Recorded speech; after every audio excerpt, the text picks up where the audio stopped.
Good afternoon, everyone. This is all technical. This is plan A. I've got plan B, just in case. Okay. I like your confidence there. Well, it's not confidence in it's confidence not being able to use it. It's not the equipment which might be probably me, more than anything else. But I'm just going to get myself prepared if I can. My thoughts today, not just today, but sometime. It's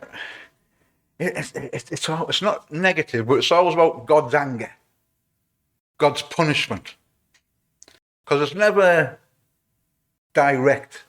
It's always indirect, but it's massive. It's not.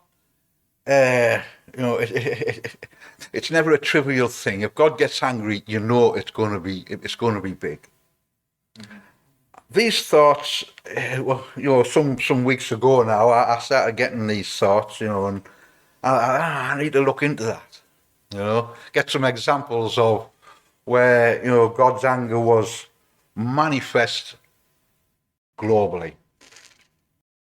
The first story, which obviously, the one I'm going to go for, really, and I'm going to give some of my tuppence worth in the middle or on the way around, things like that, just to give what encouraged the thought in the first place. So there's a few verses to read, so I just want you to bear with me, and I'll stop every so often, but there's still quite a few. If this messes up, I'm going into there. But this is where I'm going to start. So, anyway, right. Starting at Genesis, right? Genesis chapter 6. And God saw that the wickedness of man was great in the earth, and that every imagination of the thoughts of his heart was only evil continually. And it repented the Lord that he had made man on the earth, and it grieved him at his heart. And the Lord said, I will destroy man, whom I have created from the face of the earth, both man and beast, and the creeping thing, and the fowls of the air, for it repenteth me that I have made them. I don't know what cows do, which is not good, or pigs, or anything, but God wanted a clean slate. That's what it looks like. But Noah found grace in the eyes of the Lord. These are the generations of Noah. Noah was a just man and perfect in his generations, and Noah walked with God. And Noah begat 3 sons, Shem, Ham, and Japheth. The earth was also corrupt before God, and the earth was filled with violence. And God looked upon the earth, and behold, it was corrupt, for all flesh had corrupted his way upon the earth. And God said unto Noah, the end of all flesh is come before me, for the earth is filled with violence through them, and behold, I will destroy them with the earth. That's a big thing, So when God decided to destroy everything, he didn't decide, I'm going to do another Adam and Eve, wipe the slate clean. He kept a good man and some samples, because life had to go on. And when life has to go on, this was a jumping off point to start afresh. And behold, I do bring a flood of waters upon the earth to destroy all flesh, wherein is the breath of life from under heaven, and everything that is in the earth shall die. But with thee will I establish my covenant, and thou shalt come. Now this is the important bit. But with thee will I establish my covenant, and thou shalt come into the ark, thou and thy sons and thy wife and thy sons' wives with thee. Now, for God to say you can come into the ark, that tells you it was never Noah's ark. It was God's ark. Noah was commissioned to build it. Remember that. It was God's ark and God's design. Right, and of every living thing of all flesh, 2 of every sort shalt thou bring into the ark to keep them alive with thee. They shall be male and female, of fowls after their kind, and of cattle after their kind, of every creeping thing of the earth after his kind. 2 of every sort shall come unto thee to keep them alive. Now I've got to say that again. Every creeping thing of the earth after his kind, 2 of every sort shall come unto thee. That means Noah did not go out and collect animals. He didn't collect African elephants, he didn't collect lions and tigers. They just came to him. They just instinctively, we've got to get there because this is something's going to happen. We have to be there. So they came unto Noah, unto thee, to keep them alive. Because without Noah, without the ark, they would also die. And take thou unto thee of all food that is eaten, and thou shalt gather it to thee, and it shall be for food for thee and for them. Thus did Noah according to all that God had commanded him, so did he. Now, Noah was told, get some food for yourself and the animals. Now, it took Noah, according to information, 120 years to build that ark. It was the dimensions God gave him, the length, the height, the breadth, 3 floors, window on the roof, and all that. It took 120 years. So in that 120 years, animals were making the way and they were breeding, and new generation, young animals getting old, new animals getting old, all the way through until the animals that actually eventually got there, they didn't even know where they came from. They had no idea where they came from. It took them that long, the generations were all new, and they made the way to the ark. They made their way to the ark. And Noah was told, you need to get food for yourselves and the animals. Now Noah, while Noah was building the ark, he was also preaching. He was doing his job. There's going to be a flood. There's going to be this. It's going to rain. Even though we're in the desert, it's going to be bad. You need to, come into the ark. Now he was doing that while he was building the ark. But nobody came. Nobody. God knew nobody would come because the ark was never for people. It was for Noah, his 3 boys, their wives, and his missus. That's all who was going to be on the ark. The ark was never for people. It was God's ark to save what he was happy with, the animals, and 1 man, his boys, their wives, and his missus. And the Lord said unto Noah, come thou and all thy house into the ark. That means come into my ark. When you're going to build it to build your house, and he finishes it, he doesn't say to you, why don't you come into my house? He doesn't say that. It's your house. If you want them in, you invite them in. If you don't, you don't. It's your house, not his.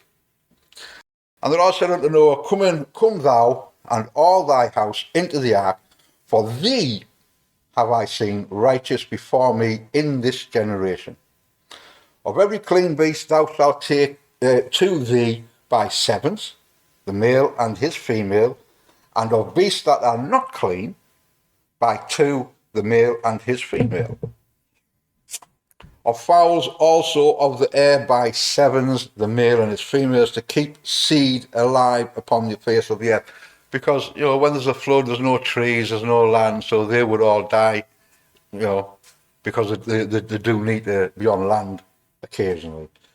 Face of the earth, right? For yet 7 days and I will cause it to rain upon the earth 40 days and 40 nights, and every living substance that I have made will I destroy off the face of the earth.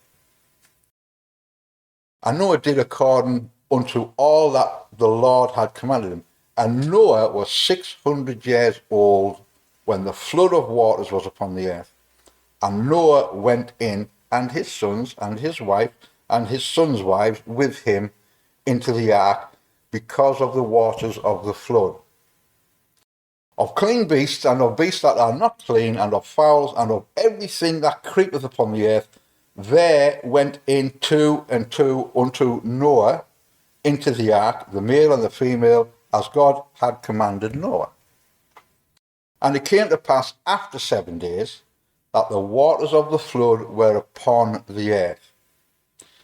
In the 600th year of Noah's life, in the 2nd month, the 17th day of the month, the same day, where all the fountains of the great deep broke up, and the windows of heaven were opened, and the rain was upon the earth 40 days and 40 nights. Now that means it rained torrential, downpouring continuously 40 days and 40 nights. But while the rain was coming down, there was fountains which were underneath the earth's crust, which were pushing up and pushing up, so it filled from top and bottom.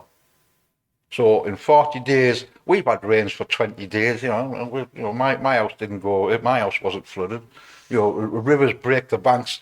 Often you see your cars washing down the street, and we're watching it on YouTube. Oh, look at that! Oh, please, that's not me. But that's just local catastrophes for towns and cities. This was global. And the rain was upon the earth 40 days and 40 nights. In the selfsame day entered Noah and Shem and Ham and Japheth, the sons of Noah, and Noah's wife, and the 3 wives of his sons with them into the ark. They, and every beast after his kind, and all the cattle after their kind, and every creeping thing that creepeth upon the earth after his kind, and every fowl after his kind, every bird of every sort. And they went in unto Noah into the ark, two and two of all flesh, wherein is the breath of life. Now the breath of life means air-breathing animals. Breath of life is the air, what they breathe. And they that went in, male and female, of all flesh, as God had commanded him, and the Lord shut him in. Now Noah didn't close the door of the ark. Noah didn't stop people coming in. Noah didn't stop anybody coming in. He asked people to come in. God knew they wouldn't come in. The animals were in, everybody was in, they're all on the floors and in the different units and this, that and the other. And God's plan was a perfect plan. And when it was, all the animals were in, the door was shut. God shut the door to God's ark.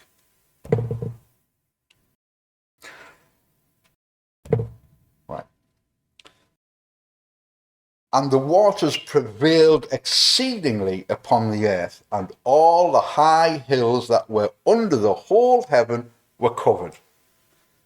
15 cubits upward did the waters prevail, and the mountains were covered. Now a cubit is a basic length what they used to use, but 15 cubits upwards, so the highest mountain which was available at the time, the water was 15 cubits above that. So regardless of where the ark went, it could float anywhere, anytime. There was no sails and no rudder. It just went on the water. It went on the water, and the waters were 15 cubits above the highest mountain. Now 15 cubits, but it doesn't matter. How high was the highest mountain? 15 cubits above that. So there was no earth, no ground to be seen anywhere at any time. And all flesh died. that moved upon the earth, both of fowl and cattle, and of beast, and of every creeping thing that creepeth upon the earth, and every man. Now, obviously, when there's a flood, sink or swim. All in whose nostrils was a breath of life, of all that was in the dry land died. And the waters prevailed upon the earth 150 days. Now that means it rained for 40 days and 40 nights, and the waters came up and the waters came down. When the flood was there, it stayed there for 150 days. Now, all of the animals that came in, they took 120 years to get there. But in that 120 years, the ones that set off from the original land where they came from, they never made it. The next one's never, the next one's never, and the next one's never. The chances are there would have been 10 generations. Maybe 9 of them didn't make it. All the ones that did make it, they didn't know where they came from. They were just heading towards where they had to go. They didn't know if they came from India or Africa or China or UK. It could have been hedgehogs. It doesn't matter. They did not know where they came from. All they were doing is going to the ark because they were compelled. So all of the men who were told, "Oh, it's going to rain, it's going to be a flood," and they were laughing at them. "Oh no, we're in the desert. I think you got it wrong, Noah." But no, God knew none of them would go to the ark. God knew all the words Noah could say in that 120 years would fall on deaf ears, because God said, "I have seen the end of all flesh." God sees the beginning from the end. He knew nobody would go on the boat, and the boat was never for them. The animals came because God told them to come, and the only people who were saved was Noah, his boys, their wives, and his wife. Now, I wrote a little bit extra down, because I wanted to make sure that I finished what I wanted to say, so it gives me a half decent jumping off point for part 2, which is not today, by the way. Noah died at age 950 years old, right? That's how old Noah was when he died. Now, when you look back to Adam and Eve, right? Adam and Eve, they had children. One of their offspring, or one of their descendants, was a man called Seth. One of his descendants, ancestors of Noah, right, was Abraham. Abraham's offspring was Isaac. We all know these names.